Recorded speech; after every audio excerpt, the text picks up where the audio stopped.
The broadcast is now starting. All attendees are in listen-only mode. Good morning, and thank you for joining INSA's Coffee and Conversation series featuring Margaret Augustine. Now please welcome INSA President Suzanne Wilson-Heckenberg. Good morning, and welcome to Tuesday Coffee and Conversation. Thank you for joining us. We are pleased to welcome one of our community's top leaders to the program. I am well caffeinated and looking forward to this discussion with Margaret Augustine. But before we begin, a couple of housekeeping notes. Please submit your questions to the Q&A portal on the right side of the screen. You're welcome to include both your name and organization if you choose. We have over 500 virtual attendees for today's program, and we are pleased to welcome members of the press as well. As a reminder, this program is on the record and the recording will be available later this week on our website. And finally, we could not deliver this kind of expert insight without the support of our sponsors. I am pleased to welcome Barbara Haynes Parmalee, Vice President, National Intelligence Solutions Division for Mantech, and she will introduce our speaker today. Barbara, over to you. Thank you, Suzanne. INSA has done an outstanding job serving government and industry during these challenging times. And like so many who support the IC, Mantech is very pleased to have a role in this effort. This is not the first time that Mantech has had the pleasure of introducing today's guest speaker, Margaret Augustine, at an INSA event. Back in September of 2018, our chairman, Kevin Phillips, hosted an INSA panel titled Improving Acquisition Strategy, where Margaret spoke as a panelist. Although 2018 sounds like ancient history, Kevin's very first question was, what are the conditions under which government will shift from conventional butts and seats support to outcomes-based solutions? The answer might have special meaning today after more than a year of living and working in a pandemic. I'm confident Margaret will provide excellent insights into this and many other issues this morning. As you know, she is the CIA's procurement executive responsible for overseeing the agency's acquisitions workforce, policies, and execution. Margaret has served in numerous senior acquisition positions, including contracting officer in communications, analysis, research, and development, responsible for executing innumerable major programs. She directed the agency's newly formed CIO IT acquisition strategy function, a position created expressly to implement innovative acquisition strategies that augment the CIA's IT strength and activities.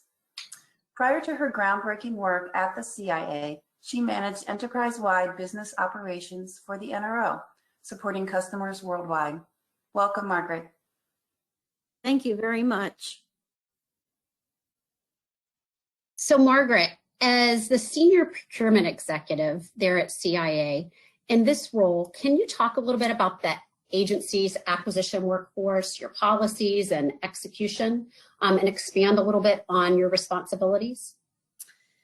Yes, and thank you for this opportunity to address INSA. I am a huge proponent and advocate of the industry partners across the community, so I really welcome this opportunity to engage this morning. My responsibilities as procurement executive, as you mentioned, are very broad, from execution to policy to workforce development.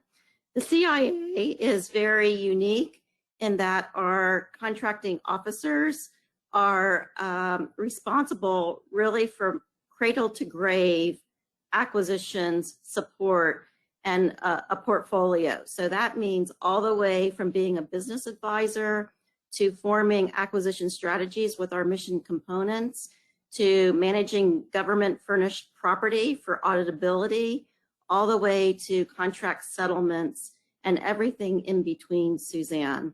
It is quite a heavy lift for our acquisition cadre.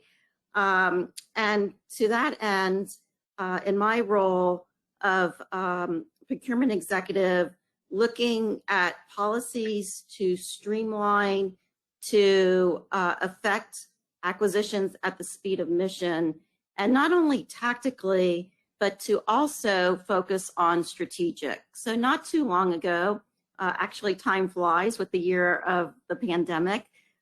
We, for the first time, established a strategic framework for acquisitions within the agency.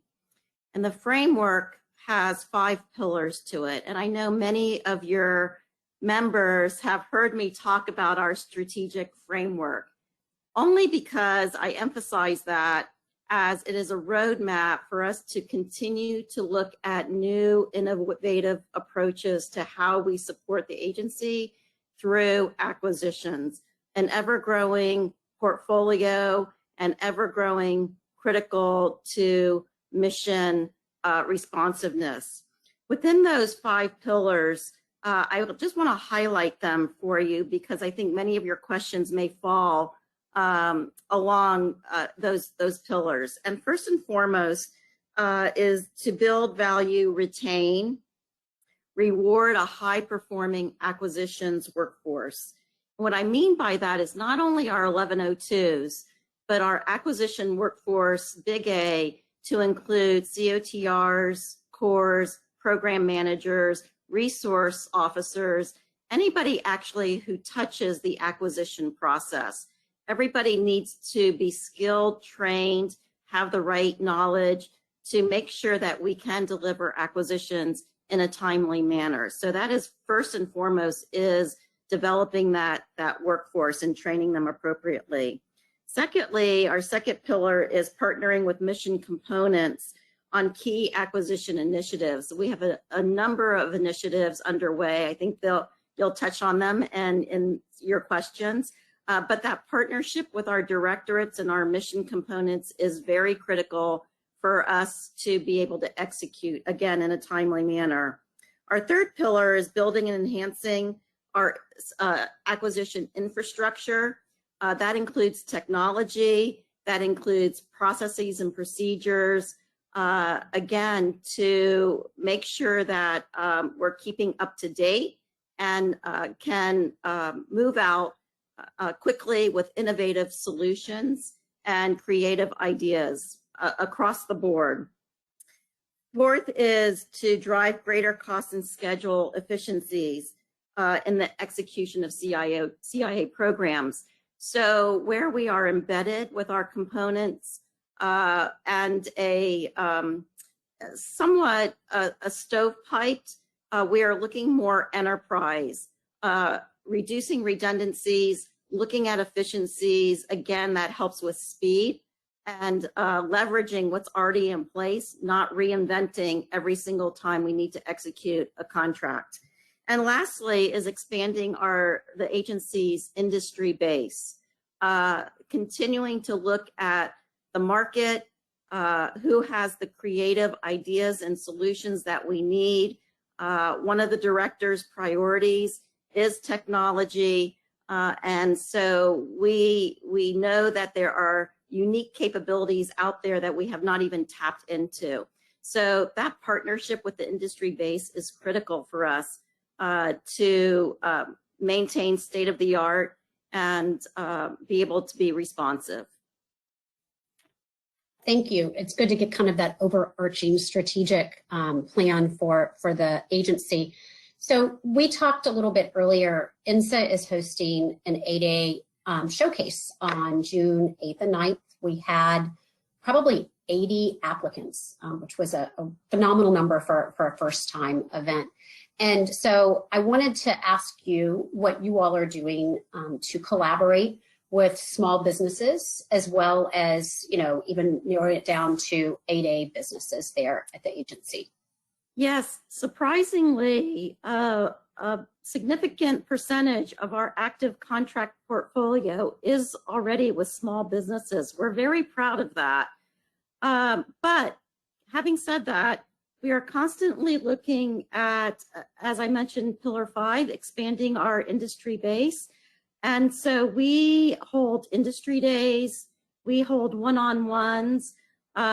We started a couple years ago having what we call industry partner exchanges, where we invite small businesses to attend. And in fact, your question is so timely. On Friday, we are actually hosting what we're calling Emerging Business Day.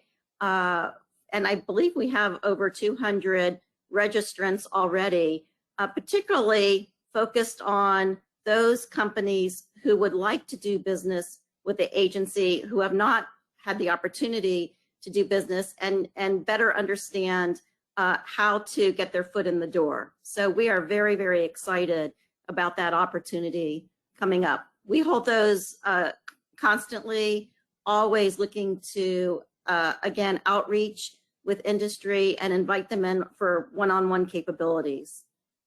So is there a way emerging companies can sign up for future sessions, or is it invitation only? How do they learn a little, how do companies that are tuning in today learn a little more about that process?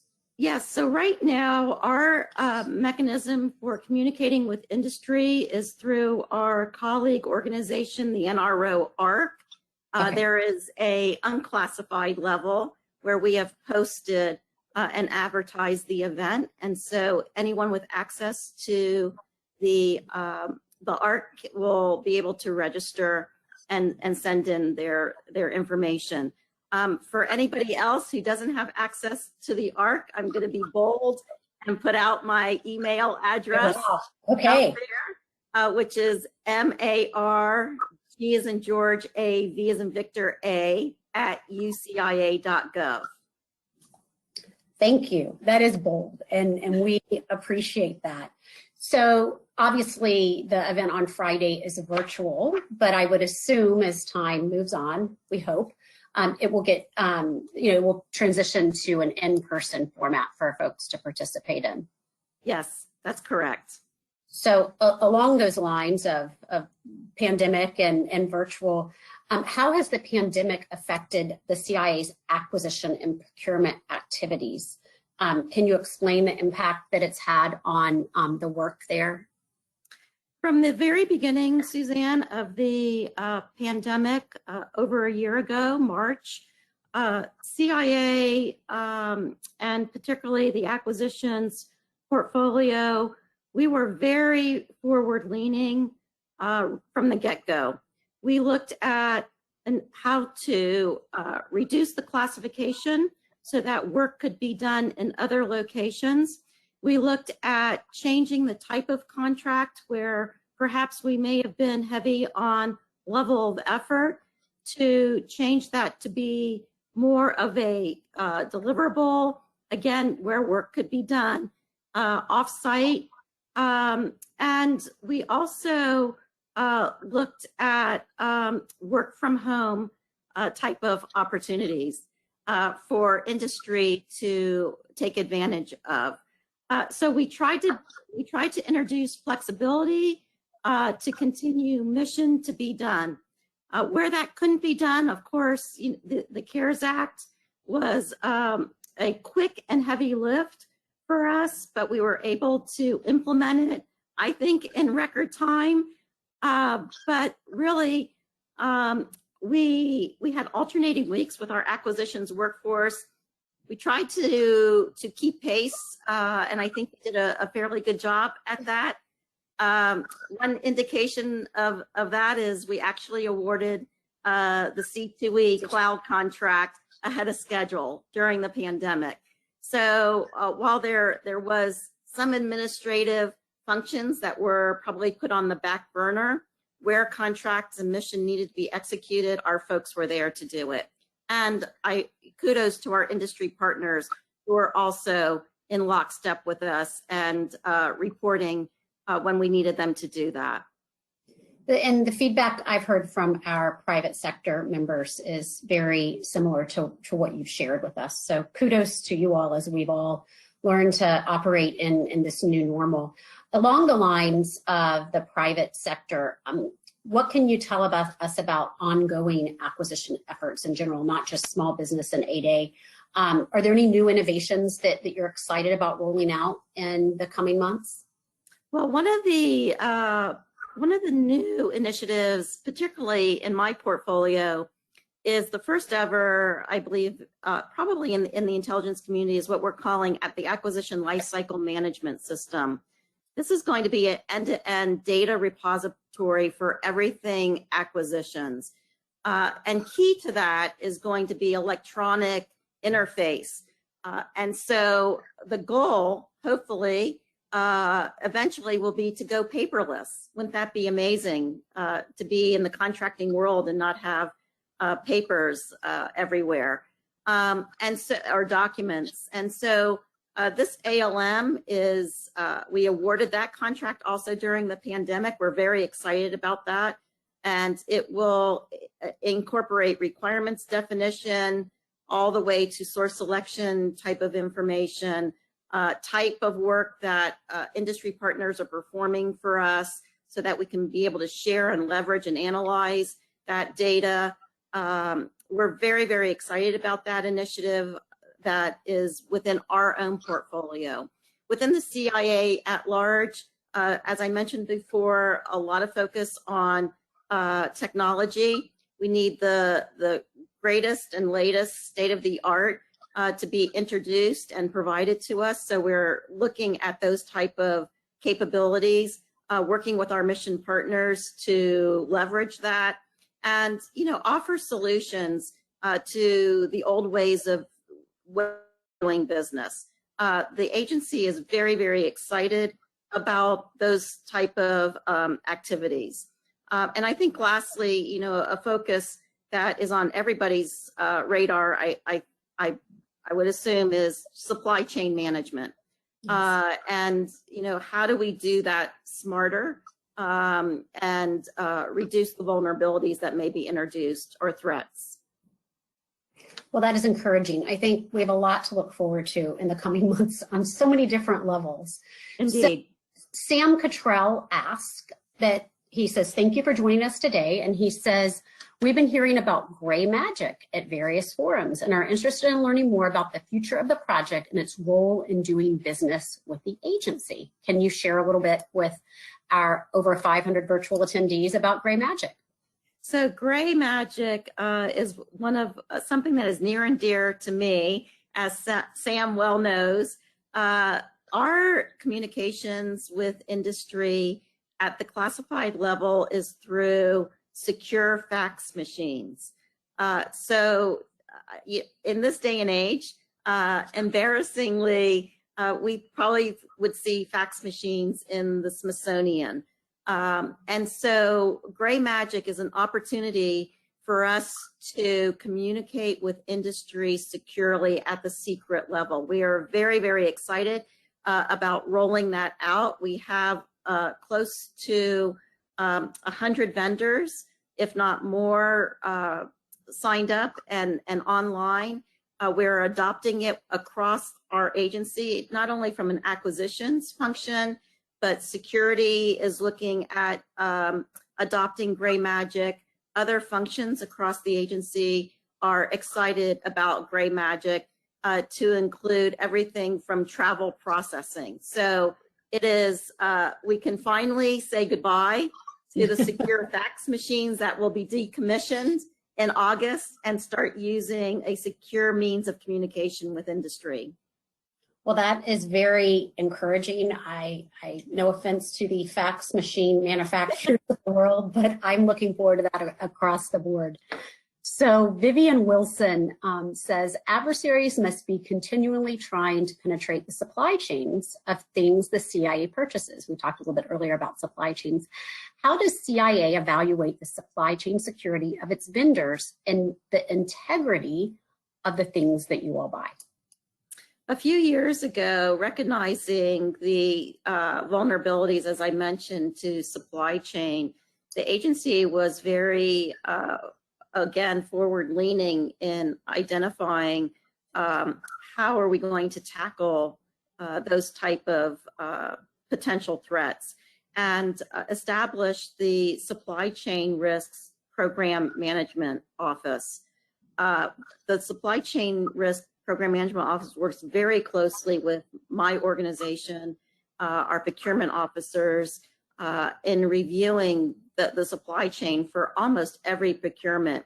They're not a hindrance to our process. They're a partner with us. And where new commodities, new technologies, new processes, new purchasing avenues are being executed, we work very closely with the supply chain for them to do the proper vetting and due diligence. They do report suspicious or vulnerabilities and then identify what are the mitigations for us to either proceed or maybe go to plan B. So it is, again, a great and close partnership in working with that program office, and they are growing just because of the demands that is on their plates. That's encouraging. So going back to, we talked a little bit about small businesses and 8As and large primes, but Laura Thomas with Cold Quanta asked, how does the agency find innovative vendors, not big primes, with cleared personnel, but no facility clearances or access to the ArcNet? So usually we hear about small companies through that are currently subcontractors, but we also learn about companies that may not have access to the ARC via our market surveys prior to pulling together a source selection or competition.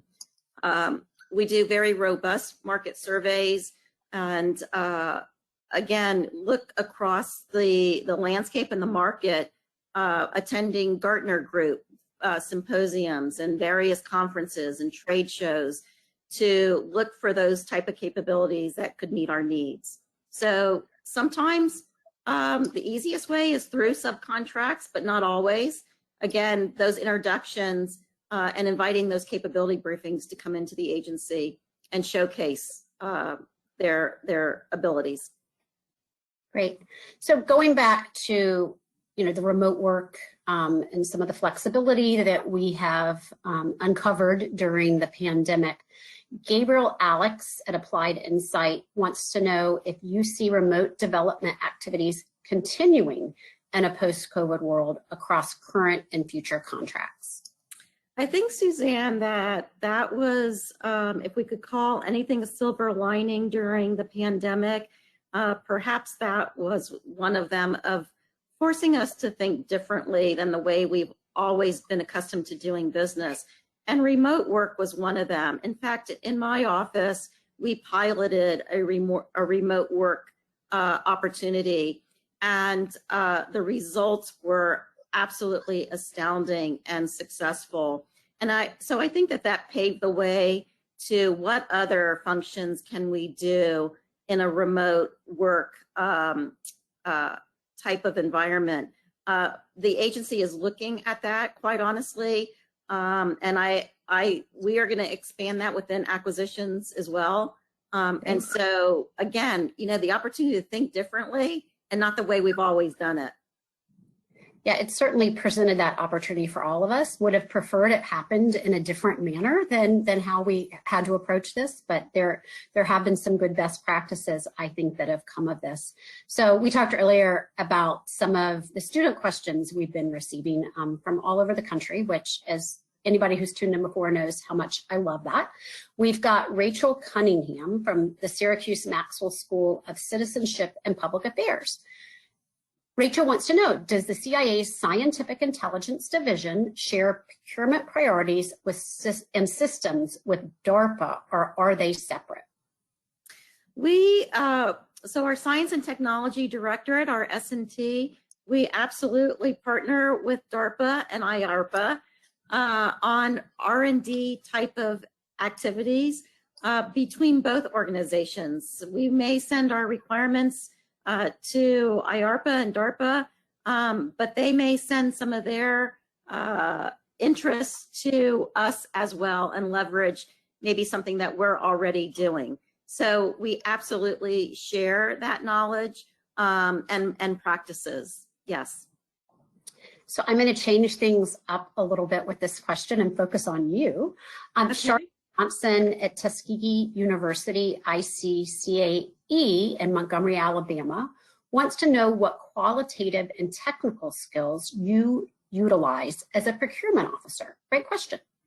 That is so interesting. So I will say that my background is actually marketing and management and an MBA.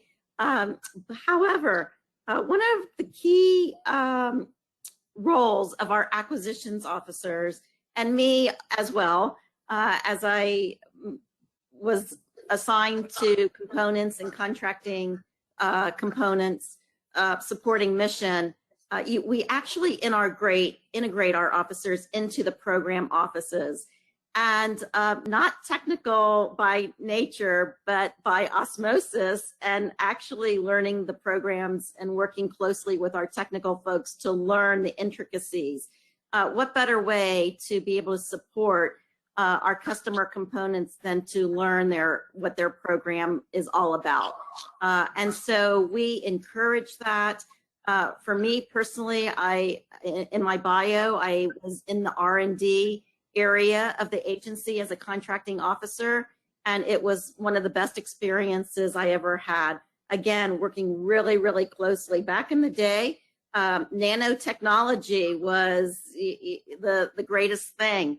And just to understand how nanotechnology was helping the agency's mission and advance it was amazing. So our portfolio is all the way, again, from food services to force protection and everything in between in the science and technology area. And our contracting officers really pride themselves about being integrated into those programs and learning the technical nature of it.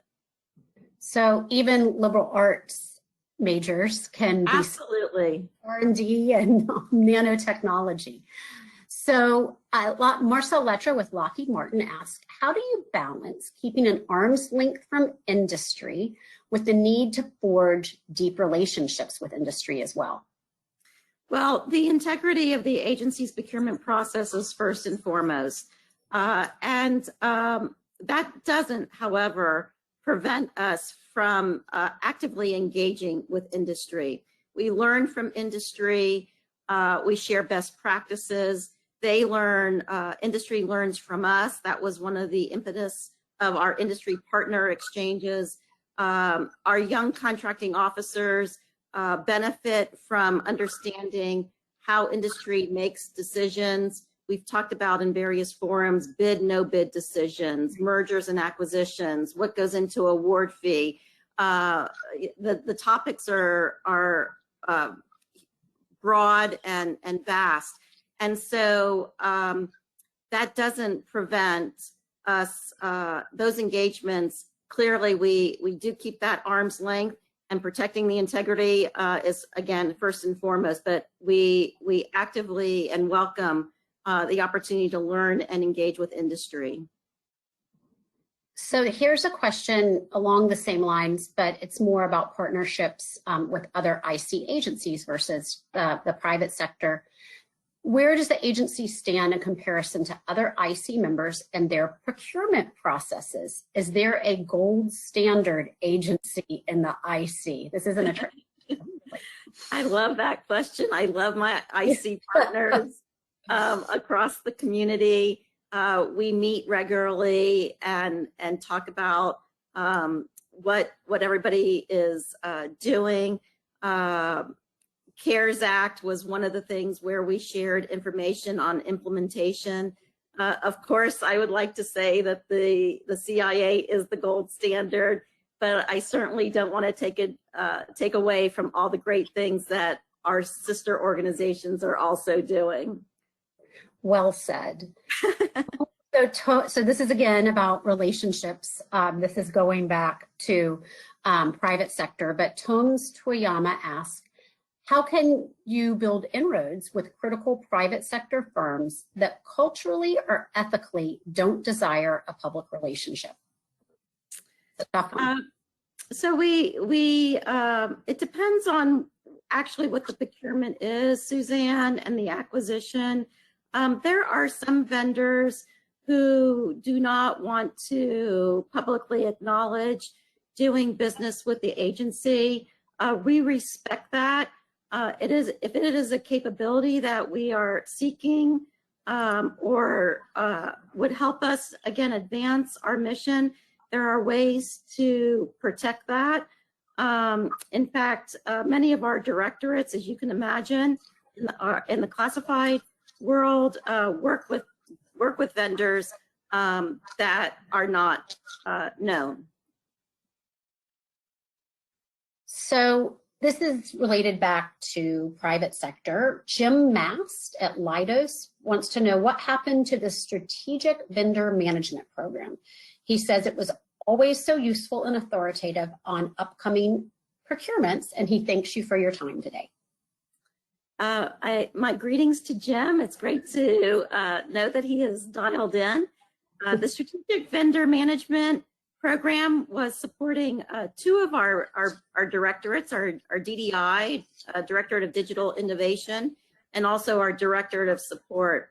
And we've had some changes in those directorates. And so it's not that SVM has gone away, but against that fifth pillar, we're really looking to expand our strategic vendor management interactions. So more to come, Jim, and we'll make sure that we get the invitations out to everybody who has participated in those in the past. Wonderful. So we have about a little less than 15 minutes and the questions keep rolling in. I am doing my best to speak concisely and quickly.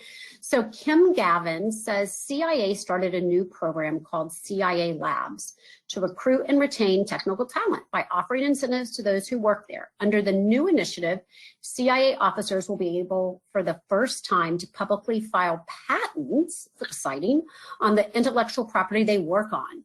Can you talk a little bit more about that? So actually, again, going back to my days in ORD, Office of Research and Development, we did have patents that were developed and filed. It was such an exciting time. And it's not that that went away, but ORD, Research and Development, was dispersed throughout the organization.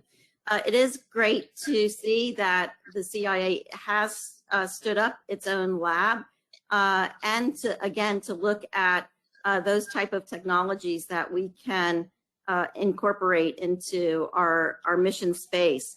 And so to maybe back to the future, you know, in terms of how we used to accomplish those and invite that back into our space. It's very exciting. We're looking forward to that.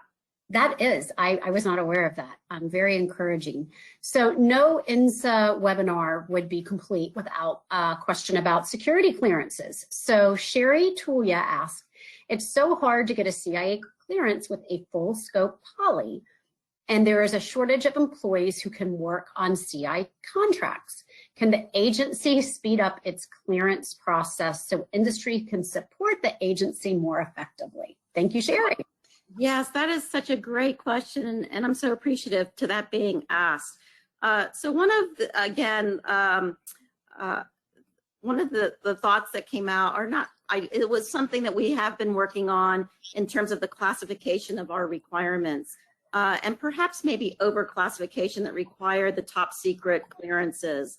We are looking at how our requirements are being classified and reducing the classification, which will then reduce the need for top secret clearances. So yes, there is a backlog within our clearance division for our industrial partners. We're working very closely with clearance division on prioritizing those, but more importantly, maybe reducing the number of required clearances if we could reduce the classification. So perhaps we don't need TS ISSA, perhaps we can get by with unclassified until the requirements are introduced into our space, or even a secret clearance, which is much faster. So where we're definitely re-looking at if a requirement absolutely needs to be at the TS ISSA, so be it. But if it can be reduced and done at a lower level, we're trying to encourage that and work with our mission partners to affect it. I like that forward-leaning plan. And so Sherry and all of our attendees, INSA has a Security Policy Reform Council that meets monthly. If you're an INSA member, my email address is on the website. Reach out to me and I can get you engaged as we work with the private and public sector on issues relating to security clearances. So Ken Dash says, thank you for joining us today. With the rise of the cloud, many vendors now offer SaaS solutions that run in a cloud such as AWS or Azure and are procured via a consumption-based pricing model. Can you please describe the agency's current or future procurement approaches to support a consumption-based model? Thank you, Ken. Yes, so as we talked about earlier, Suzanne, we did award our cloud follow-on contract, our cloud to enterprise, yes. C2E. In a record time frame. In a record amount of time, yes. We have the unclassified fabric up and running. We are looking to get our classified fabric also up and running. It is currently going through accreditation. But once those are fully functional, we will be looking at those type of applications as a service and consumption to incorporate them into our portfolio. So I would encourage to contact me if anybody is interested in participating as a provider in our cloud environment. Our CIO, you probably have had her, Julianne, yes. as one of your speakers, and she and I have a great partnership in being forward-leaning and bringing those new technologies and services into our portfolio. Great. And again, I never miss the opportunity to promote an upcoming INSA event, but at our new IC Empowering Women Engaging Men Symposium in July, Julianne and her sister are going to join me on the final day for a fireside chat. So fantastic. For that, you all can ask your questions of Julianne in July. It's on our website. So Robbie Mannerman asks, what do you see as the OPE's and the agency's greatest challenge in the near future and opportunity? Our greatest challenge is recruiting, retaining the workforce that we need to get the job done. We're doing a great job at recruiting and hiring, but it's never enough. And our contracting officers, we hire such great talent that other mission components often steal our people away from us. So we absolutely have to be at the forefront of keeping pace with staffing challenges. And then the other one would be technology. So doing away with manual processing, looking at electronic solutions, again, reducing multiple entries to single entry, and getting away from paper to a paperless environment. So challenges are in those two areas. Opportunities is that from an agency standpoint, we have great relationships across the enterprise, and not only are we a mission enabler, but we're absolutely a mission partner in executing those requirements across the organization. So out with the fax machine. So I'm going to butcher this next individual's name, but I do appreciate them including it. Bali Ambagokar asked, does the CIA use or have plans to use the GSA Highly Adaptable Cybersecurity Service, or HACS contract, for acquiring cybersecurity services in the future? We are aware of the GSA for many years. We have leveraged comparisons with what's on GSA schedule. Typically, because of our requirements and the timeliness of how we execute, We tend not to use the GSA execution vehicles, and we typically will execute our own. So requirements may be similar, but the way they are utilized and the timeliness to deliver may be a little bit different. And so we like to, I wouldn't say we like to have control over that process, but there are usually unique aspects that are introduced into ours that may be a little bit different than what GSA provides on their schedule. Okay, that's helpful. Thank you. So Gloria Jordan asked, does CIA have special acquisition authorities given its unique role in understanding clandestine activities? If so, what should industry know about these authorities in order to better engage the agency? So we do have special authorities. It's in the CIA Act of 1947.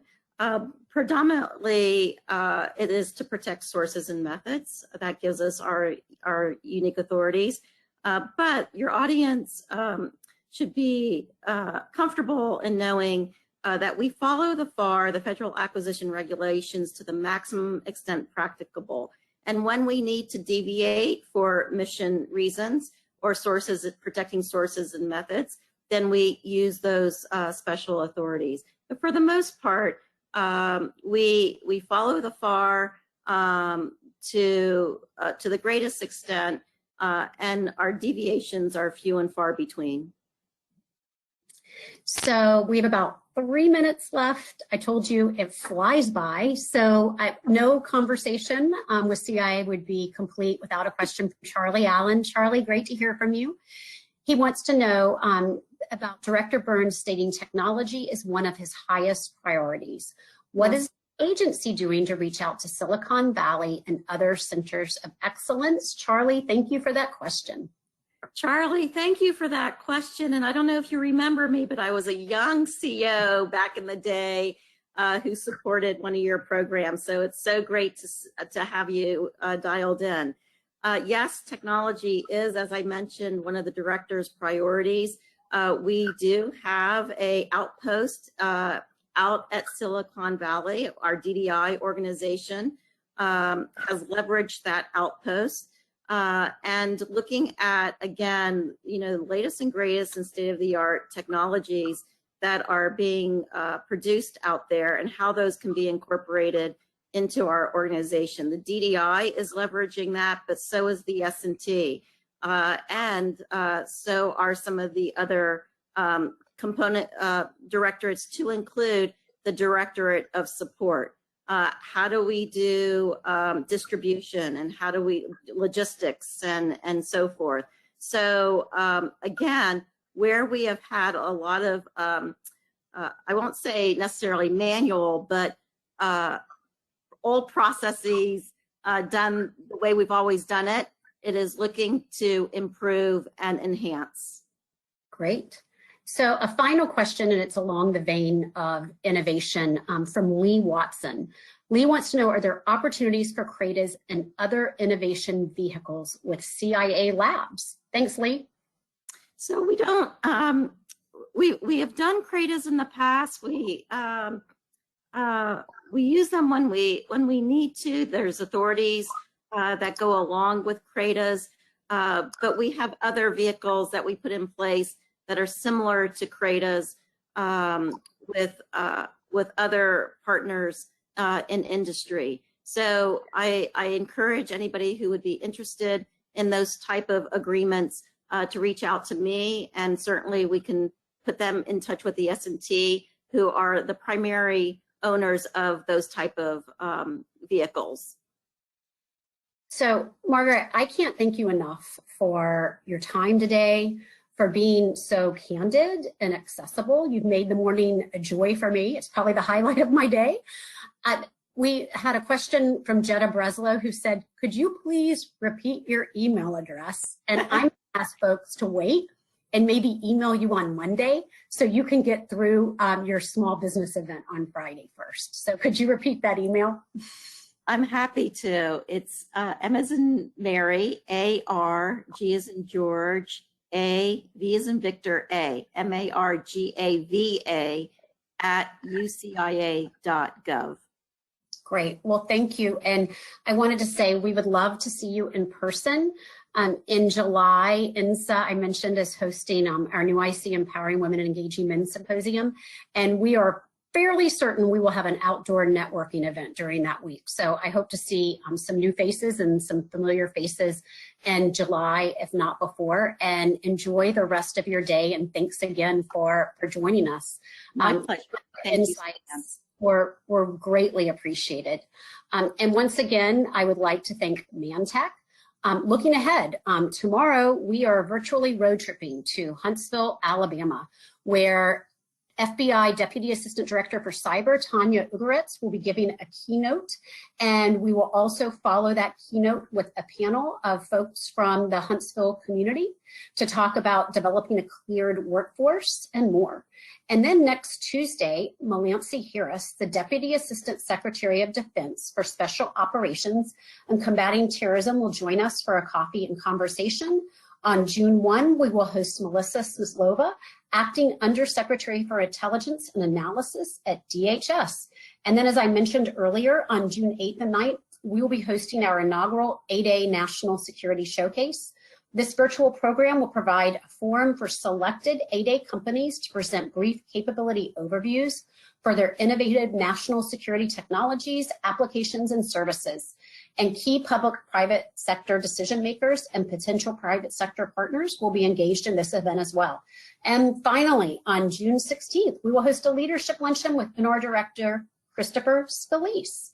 We have many more announcements coming in the days ahead, including the William Oliver Baker Dinner in September. You can find the full lineup of our virtual events on our website. And I would just ask, when the webinar ends, you'll see a short survey pop up. Please share your thoughts and feedback on other speakers you'd like to hear from. And this concludes today's program. Stay safe and healthy and enjoy your Tuesday.